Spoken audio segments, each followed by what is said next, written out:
how much of this is really just driven by Democrats hating Trump? That's a part of this that I think we should evaluate a little bit. Their ideology is out of control. They're further left than they've ever been before. But also there's something very specific about Trump, what he represents, who he is, the way he is not deferential to the elites, the way he does not speak the way the elites demand we do to and about aggrieved minority groups, for example. He does not speak the way that we are all told. You must speak to people about, in this way, about issues in this manner, use the following words. Trump is like, no. He's like, if I want to say that MS-13 are animals, he's going to say that MS-13 are animals because they're murderers who kill people and they're really bad. He's like, I'm not going to be told, I remember when that happened, Nancy Pelosi goes, the spark of divinity lives within MS-13. Whenever Nancy Pelosi starts to hide behind her Catholicism, you should be really skeptical of whatever's going on. And in fact, you should just, that she's kind of cornered and she's looking. Pelosi's a slippery, dishonest politician without peer. Whatever she has to do, whatever she has to say. Look, how else could she be the top of the Democratic Party? There's no scruples, no moral compass. Doesn't stand for it. It stands for Pelosiism. But when she goes, she starts to try to think back to, Sunday school and what she was taught about the divinity of Christ. And, she starts to, when she goes preacher Pelosi, trust me, she's about to pull some nonsense. She's about to lie. She did it about the MS-13 thing when Trump said that they were animals. And this just came up now. I didn't see it initially in her press conference this morning. But a reporter, I'm going to assume a conservative, because liberals don't ask real questions of Democrats. Once every 6 months, maybe like Jake Tapper, fake Tapper, will ask a real question of a journalist. And we're all supposed to go, oh my gosh, he's so brave. The guy's a jerk and a buffoon. But Pelosi got asked a question that she didn't particularly like because it goes to an underlying truth. It's the one that I started out with here. First, we have Representative Collins, who was saying this. Let's just hear him set this up yesterday because they really do hate Trump. Let's not forget that. Play Collins, please, Brandon. They're already drafting articles. Don't be fooled. They're already getting ready for this. We've already went after this with the Ukraine after numerous failings of Mueller, Cohen, annulments, the list goes on. But the American people are actually failing to see us legislate. But if you want to know what's really driving this, there's two things. It's called the clock and the calendar. The clock and the calendar. What's interesting is that the chairman talked a lot about the founders from the quotes, and again, this is why we have the hearing, about the founders being concerned about foreign influence. But what he also didn't quote was the founders being really, really concerned about political impeachment. Because you just don't like the guy. You haven't liked him since November of 2016. The chairman has talked about impeachment since last year when he was elected chairman, 2 years ago, on November 17th, before he's even sworn in as chairman. So don't tell me this is about new evidence and new things and new stuff. We may have a new hearing room, we may have new mics, and we may have chairs that aren't comfortable, but this is nothing new, folks. This is sad. Spot on. He understands what this is really about. They just don't like him. Yeah, they want power, and libs, the left, they have a lust for power, and they can't handle the thought of not being in a position to make you do whatever they want to make you do. They can't handle it, and they get all freaked out about it. That's all true. But they just also feel like Trump's presence and the fact that Trump is president is an affront to their very being, to their dignity, to their sense of self, their sense of self-worth. Trump bothers them in a way that goes beyond the usual political fights and disputes. They didn't like George W. Bush. They mocked him, they ridiculed him, they thought he was a bad person, a war criminal, a buffoon. But they didn't stay up late at night going into fits of rage over the fact that George W. Bush was president. Not the same way they do with this guy. This is something that they just cannot handle. They cannot abide it. And so Collins is right. A lot of this is that Democrats are just giving in to that impulse to trash Trump because they hate Trump. And they simply can't help themselves. So Nancy Pelosi, back to when she was asked this question, I wanted to get this in because I thought it was a very telling exchange. And just remember, whenever Nancy starts going, excuse me, I'm very Catholic, and I believe in Jesus. I mean, this is Nancy Pelosi who, let's understand something, is a huge proponent now, not just of gay marriage as a Roman Catholic, an avowed Roman Catholic who likes to bring it up. She's also a fan of LGBTQ rights and transgender children and transitioning prepubescent children, and she's in favor of pushing those policies, because that's what they are, under the rubric of it being a human rights issue. But she's well out of step. Oh, and the first thing that I want to bring up, of course, is Nancy Pelosi believes in abortion all 9 months of a pregnancy. All 9 months. Month 8, month 9, doesn't matter. Baby's due tomorrow. Nancy people who say that never happens, well, then explain to me why Nancy Pelosi, if you asked her, if you said, a mother just decided she can't handle the emotional tumult of her unborn baby, can she abort and therefore have that baby terminated, kill the baby? 9th month of a pregnancy. Nancy Pelosi will not tell you under any circumstances will she ever say, no, you can't do that. She won't do it. It's the easiest thing, most clear moral calculation one could possibly make. She will not do it. She claims to be a Roman Catholic, though. And devout, by the way. I need to be a better Roman Catholic. Nancy Pelosi likes to pretend that she's a good Roman Catholic. That's even worse. Here's how she handled the, I think, very valid question. Is this just really because you guys hate Trump? Is that why we're going through this entire charade? Play it, Brandon. Do you hate the president, Madam Speaker? Because I don't hate anybody. Representative Collins, I house. We don't hate anybody, not anybody in the world. So don't you accuse me. I did not accuse you. You did. I asked the question. You did. Representative Collins yesterday suggested that the Democrats are doing this simply because they don't like the guy. It has nothing to do with it. Let me just say this. I think it's an important point. I think the president is a coward when it comes to helping our kids who are afraid of gun violence. I think he is cruel when he doesn't deal with helping our dreamers, of which we're very proud. I think he's in denial about the climate crisis. However, that's about the election. This is about the election. Take it up in the election. This is about the Constitution of the United States and the facts that lead to the president's violation of his oath of office. And as a Catholic, I resent your using the word hate in a sentence that addresses me. I don't hate anyone. I was raised in a way that is a heart full of love, and always prayed for the president. And I still pray for the president. I pray for the president all the time. So don't mess with me when it comes to words like that. Nancy Pelosi's a liar. She doesn't pray for the president all the time. Sorry. Don't buy it. Don't believe it. Nancy Pelosi also isn't prayerful for the unborn babies that are constantly being murdered in Planned Parenthood clinics across the country, which Nancy Pelosi will defend to her last breath. But she pulls out the Catholic card there. Isn't that so interesting? She doesn't. Oh, here's another one. I think she does hate Trump, actually. I think she really does. I think that the public figure of Nancy Pelosi and the private person of Nancy Pelosi, it would be a shock for either of them not to be deeply full of rage and disdain for Donald Trump, given what she has devoted her life to. And then there's just one other thing I can't help but throw this into the mix.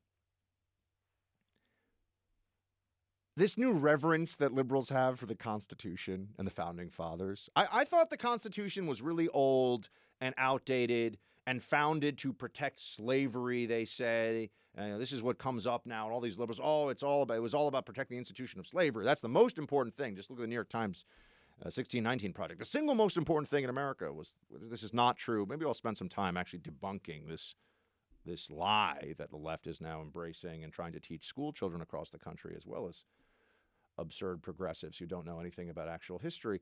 But the most important thing in the country, they say, no, that's just not true. Just like Trump isn't the worst president in history, even if you believe what he did, is what they say it is. It's not even close to the worst thing a president's done in history. It's absurd.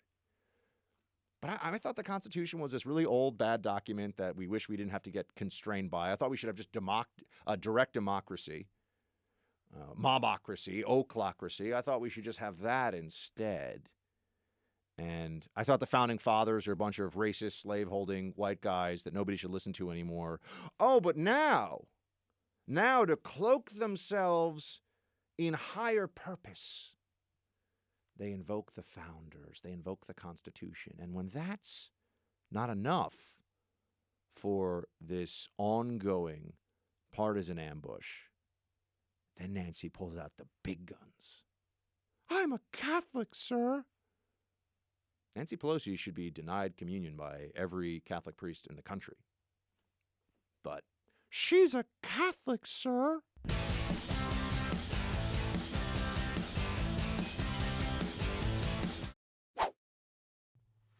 Oh, the journos. They have so few principles left. You will recall that they had Schiff pull phone records that included a attorney for the president, included a member of Congress, and also a journalist. And not only did they pull those records, which it seems legally they can do, but then they published them. Published those records. This, my friends, is unheard of. I saw Devin Nunes last night on Fox saying that he, at least in his time, he's never heard of this before. And it raises some very troubling questions. Please play. This is Congressman Nunes, who's also on the Intelligence Committee of the House. This is what he had to say. Play clip 4. The new chairman of your committee, House Intel Committee, somehow pulled the phone records of the president's lawyers. But my question to you is, how did he do that, and on what pretext? How did this happen? So he has subpoena power. So when the Democrats gain control, they have subpoena power. We knew he had issued, he notified us that he had subpoenaed some phone numbers. We didn't know who those numbers were. And of course, because it's in the SCIF and it's classified, we can't talk about it. I'm sorry, subpoenaed from whom? He subpoenaed from AT&T, phone records. Why would AT&T give phone those numbers up?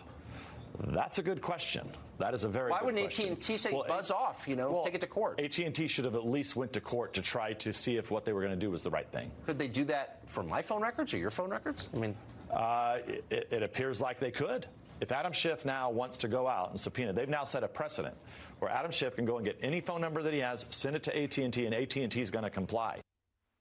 The answer to Tucker's question, it's a very important question. The answer to Tucker's question is yes. They absolutely can get his phone records if they want. Now, AT&T could also go to court, and there could be more of a check and balance here from the private sector about just giving phone records to Congress. But, my friends, this is getting pretty close to the congressional equivalent of all-out war. I mean, what else is there? They're going to start pulling people's phone records and then just sharing them? Oh, how hard do you think it would be? I could sit here and come up with a pretext right now for whether or not we need Tucker Carlson's records as Democrats who are running this impeachment scam. Oh, Tucker has clearly had Giuliani and John Solomon and, others on his show, or maybe it would be Hannity and not, Tucker who had John Solomon on. But the point is, you can come up with some pretext and just grab his phone records. Yeah, I want his phone records. Just going to pull them, huh? Because usually that power, and as I've said to you, I've requested phone records before in the course of a terrorism investigation. Usually that power is in the hands of nonpartisan law enforcement officials, and there are strict guidelines and rules in place, and there are courts also that oversee this. And by the way, that doesn't mean that it's perfect. Look at the whole FISA situation, but there's something there. What's the check on Adam Schiff's subpoena power? If private companies are just going to say, yeah, sure, Adam Schiff wants your phone records, we're going to give it to him. There is no check, my friends. I mean, yeah, somebody could challenge in a court, but Schiff's already got your records. And the records are going, he's requesting them behind closed doors, goes to the company. Company gives them the records. There's no injunction you're going to get by the time you even know he's got your phone records. And you might say, well, Bach, is he going to do that to me? No, I don't think Adam Schiff's going to pull your phone records. He's going to pull other people's phone records, though. And this is the dirty game they're playing, folks. Here is, for example, Jim Hines, another Democrat on the Intelligence Committee, saying, just imagine if we should do more of this. We should pull everybody's phone records. We should start giving them out like hotcakes. Just phone records all over the place. Play wherever Hines is there. 8. Subpoenas for documents out of the State Department. That's another story that has yet to be fully told. Exactly who knew about the firing of Marie Yovanovitch. We, just because Gordon Sondland decided that he was going to show that he was not operating as a lone actor, we got a few emails that indicated that the Secretary of State knew what was going on. Imagine if we had a comprehensive set of emails, of documents, of phone records. One of the things that was interesting about the open hearings, John, those open hearings, oftentimes they don't produce a lot of new information, but it's hard for me to remember one hearing in which somebody didn't appear with new information, whether it was the tale of the phone call that was overheard in Ukraine between Sondland and the president, the famous phone call. Phone records, complete phone records. They want more phone records. Not enough. No, they don't have enough. They want to use this new power. John Solomon, who was my colleague, as you know, at the Hill, and I've actually had him on the show a number of times, and I know John well. John Solomon's a journalist. His phone records were published. Now, liberals like to do this thing of, it's not illegal. Oh, I'm sorry, is that the new standard for everything? For the press to use their First Amendment right to share their thoughts, and if they want the president out of office, he's a tyrant, he's the worst, he's a monarch, all this stuff. One of their own, John Solomon, he had his phone records published by a congressman. What if that record had showed John speaking to a confidential source? That's out there now for everybody. There was no redactions. There was nothing. And where's the journo outrage? Where are the frauds, the outright frauds at CNN, by the way, owned by Time Warner, which is the company that gave the records over real quick? Where are they on this? Doesn't seem like it's a little bit of an abuse. Member of Congress who start pulling phone records. By the way, phone records that prove nothing. They prove nothing. There's nothing illegal. There's no problem. So you're just going to start pulling people's phone records? Yeah, I want to see it. You start to wonder if he's got subpoena power on the phone records, how far is Adam Schiff from saying, yeah, we're just going to start tapping people's phones? Better question. Put aside the legality for a second.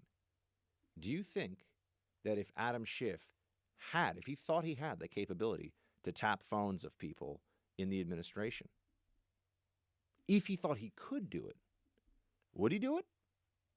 The answer is yes. Clearly, he would do it. And he'd feel justified because he's saving if you're saving the republic, just like if you're saving the world from climate change, which, again, only deranged, brainwashed people believe. But if you really believe that, the justification is built in. You don't have to explain anything beyond that. We all know. And that's where this is.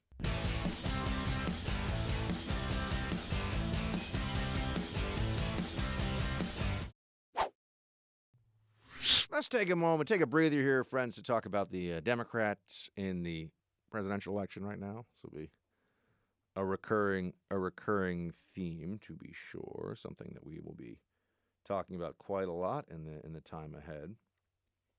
Oh, wait, before I do that, I just said CNN frauds. CNN also, a lot of people over there that we're supposed to think are journalists are bright, think that they're bright. And Donald Trump, I believe, has said more than once, at least on Twitter, that Don Lemon is the dumbest person on television. I think that's what Donald Trump said, which is because, there's Anna Navarro was on television. Matthew Dowd at ABC is on television. I mean, these are really stupid people. But President Trump has said Don Lemon's the dumbest man on TV. And I like to be mean, but there's some rich, smug, bad people that are hurting the country by what they're doing on TV and being dishonest about it all the time. And they should be called out for being dumb, because they are. I will let you come to your own conclusions about this, but this happened last night on AT&T-owned CNN. Please play clip 2.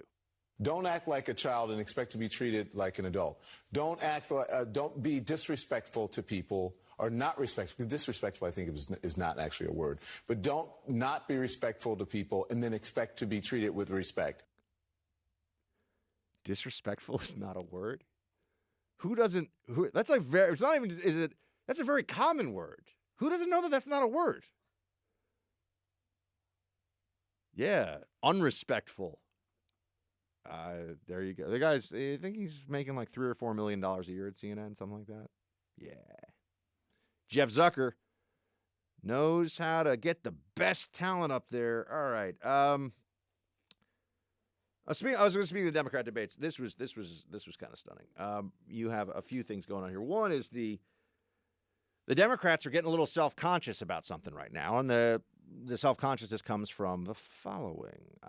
They are supposed to be the party of diversity. They're supposed to be the party that is going to make right the wrongs of the past by advancing oppressed and aggrieved minority groups going forward, and not just ethnic minority groups, any kind of protected minority group, sexual orientation, whatever else, illegal alien status, people that are illegal immigrants, they're now a protected group. They break the law. Now they're special. Now they should get extra attention and love from Congress, even though they're not even supposed to be here.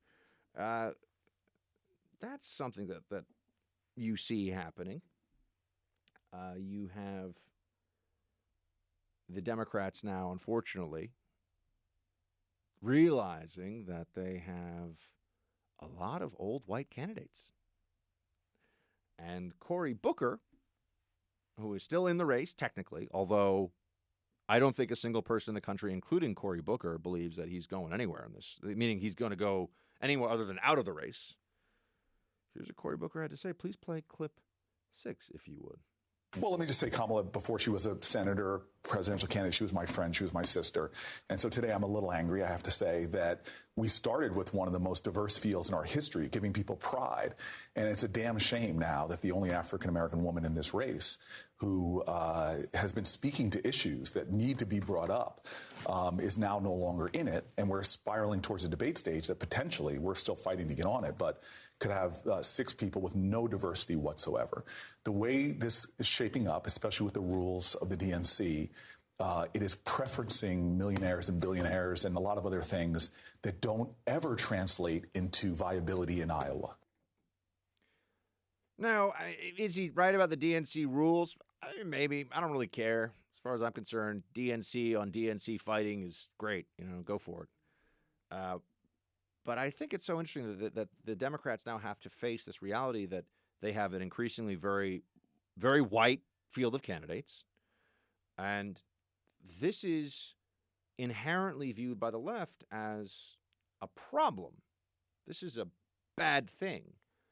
And I would just want to know what is really the alternative. I mean, what Kamala Harris, for example, Kamala Harris did not get a majority of black support in the primary. And I think understandably from the perspective of a lot of black Democrat voters, Joe Biden, if you believe in Democrat Party policy and you want somebody who is, you think, electable and will implement those policies, I understand why the black community, if that is the perception that is widespread, which I believe most of the polls show it is, I understand why the black community would be like, yeah, I like Joe Biden. Also, of course, the association with Obama, being Obama's vice president for 8 years, is very positive for him within that community. But, the black community and the primary Democrat voters, at least, was not excited about Kamala Harris. So why, whose fault is it that Kamala Harris's campaign didn't gain any traction? I think it's Kamala Harris's fault. Whose fault is it that, I am Spartacus Cory Booker was not able to get more traction and excite more voters? I mean, I think we all know the answer to that too. He hasn't dropped out yet, but he's going to have to drop out. You already have Biden saying that Kamala Harris is a possible VP for him, and I could see that. I think it would make a lot of sense from Biden's perspective, actually. But who knows? Because VPs, does anyone even really care? VPs almost exist at least in the context of electoral politics. It just gives something for the pundits to talk about. I mean, no one really votes for the VP. No one really cares all that much. But then you also have, when do Democrats? It's fascinating to me to see the way they talk about any lack of diversity in certain situations, and they mean skin color diversity. They mean different skin colors represented by individuals in any situation. They certainly don't mean ideological diversity. Not we're talking about a Democratic primary, but also not in general. Ideological diversity is not diversity to Democrats. They mean skin color diversity.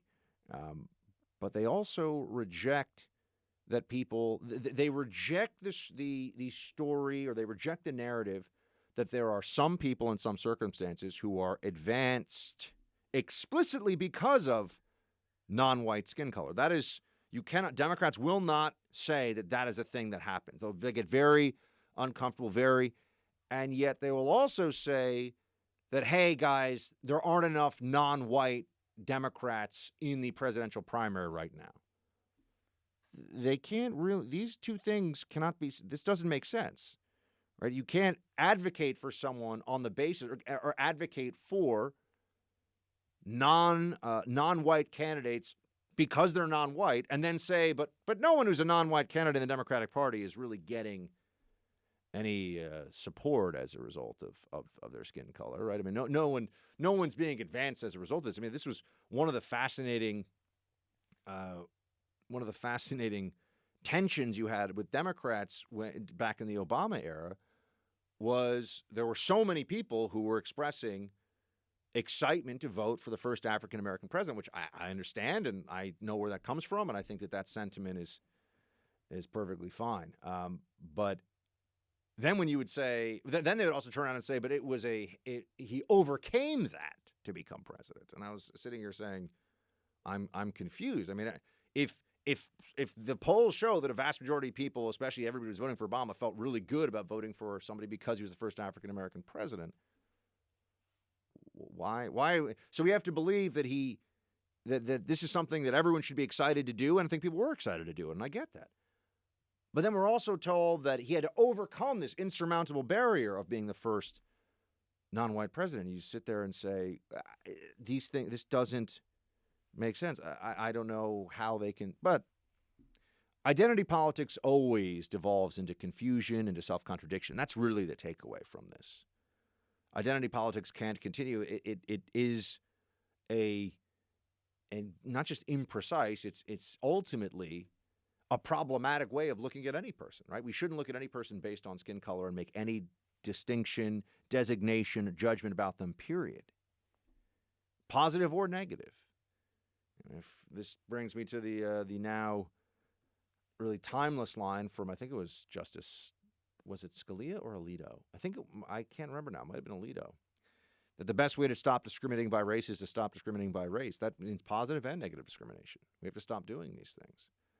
So you have this, the Democrats, some of the Democrats now are feeling this moment of almost shame that they have so many white candidates, almost entirely white candidates now in what had been a very large Democrat primary. Also, we talked yesterday with my friend Tiana Lowe about how somehow being Asian American doesn't really qualify as a minority on the left, even though they're an ethnic minority and have actually faced discrimination in this country. Discrimination as a matter of law, too.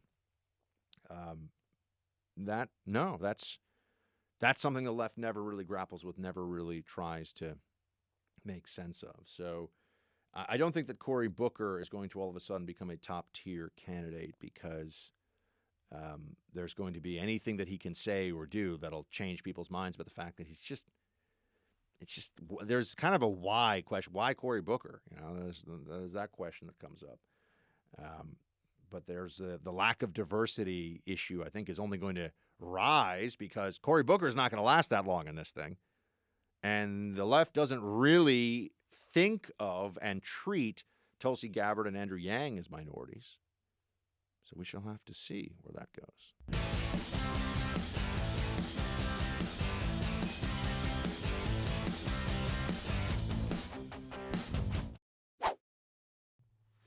Let's continue our conversation, folks, about where the Democrats are and what's happening in that primary. It's interesting for us. We get to watch all this back and forth with just eating popcorn and enjoying the fight as it plays out. but there's also lessons to be taken from it and indicators of policy fights ahead and just also where the culture is going. We have our friend Chadwick Moore, who has joined us once again here on the show. He is a journalist. He's a columnist for Spectator USA. You often see him on Fox News. Chadwick, good to have you back, sir. Hey, Buck. Great to be here. All right, so I thought this was really interesting. Mayor Pete, as he is known now because his last name's so hard to say, Buttigieg, the mayor, what is it, the third or fourth largest city in Indiana? I think the fourth largest, actually. He is getting criticism now from LGBTQ advocates because there are photos of him years ago helping with the Salvation Army. Now, Chadwick, you're a former liberal and you're also an open member of the LGBTQ community. What the heck is this all about? Well, we're seeing exactly what the LGBTQAI plus 2S community is all about these days, which is, of course, really has nothing to do with the individuals it purports to represent or fight for. I mean, gay rights is a battle that's kind of over, and it's more about just sort of, well, in this instance, hating Christianity, trying to dismantle anything that's remotely Christian, traditionalist. You know, they're so hung up on these narratives. It's sort of like the Chick-fil-A thing, and Salvation Army is just another example that they think that these groups are some kind of hate-mongering organizations that have it out for them. They don't. They don't discriminate against gay people just because they happen to maybe have different views on marriage or happen to be more traditionally Christian. You know, even that is just something that LGBTQ cannot tolerate. It's anything remotely that goes against their narrative and their prescription for society, which is really what we're heading towards with these groups, is simply not acceptable. And you know, the LGBT community really doesn't like Mayor Pete, and they haven't for a while. Why is that? Dig into that one a little bit for me. Well, he's you know, if you recall, not too long ago, there was an article in the New Republic by a writer who's a sort of far left commie, openly communistic, and he really went in on Mayor Pete. He basically stole all my talking points from a right wing publication, and then they took the article offline. He got lambasted for it, but it's very true that they don't like him. They don't see him as gay enough. They don't see him as radical enough. He's not into the gender stuff. He identifies as Christian, but at the same time, he tends to think that he's the best Christian in the world, and he'll attack Mike Pence and whatnot. They don't like him because he's too vanilla. They don't like it. They especially don't like that he's white and a man. You know, that kind of right. I know. I carry that burden around every day too. Yeah, I know. Yes. And one thing that I've sort of talked about before is that, you know, he's 37. He came out of the closet in his 30s, and I think gay people were kind of in the most accepting time possible, and where it's not an issue to be gay. And I think a lot of gay people look at him and think, you know, he's kind of, you know, he had so much shame for his entire adult life. He's maybe kind of a coward. He's not really, you know, prancing around with the rainbow flag. So they don't like him for mainly those reasons. He's maybe a little too normal for them. Andrew Sullivan, by the way, wrote on Twitter today. And Andrew Sullivan, of course, probably I think you'd agree, Chadwick, one of the best known openly gay writers on the scene, has been for a long time. He's just a very well known writer, period. But he wrote that the gay left hates and wants to persecute Orthodox Christians, however much good they do, and they've taken over the movement. Is that true? That's exactly right. That's how I would certainly see it. You know, I was a good example of this is I was having dinner the other night with someone who was arrested at Stonewall in 1969. This is the riots, so-called, that sparked the modern gay rights movement. That's why you have gay pride. And he's a Republican, and he was telling me, you know, back in the Stonewall years, nobody asked if you were Democrat or Republican. And because he's an open Republican and supports supports Republican candidates and President Trump, he's been completely dragged in the gay media. They call him a liar. They say he wasn't at Stonewall, that he's stealing a legacy. So it's gone from the gay rights movement has kind of gone from something that was more libertarian-minded, socially speaking, and more diverse ideologically, to this just completely really co-opted by far-left radicals, by feminists, and by the Democrat Party, which thinks that it owns these people. And, of course, a part of that is hating Christianity and wanting – and meanwhile, completely silent about Islam, completely silent about the persecution of gays in the Middle East and in Muslim countries, which is even more telling. We're speaking to Chadwick Moore. He, of course, has also taken the helm here as a guest host in the past. He is a columnist at Spectator USA. Actually, Chadwick, we want to keep you and talk a bit about the state of play and the rest of the Democrat field. So can you take a beat and we'll come right back? Sure, of course. All right, everybody, hold on one sec.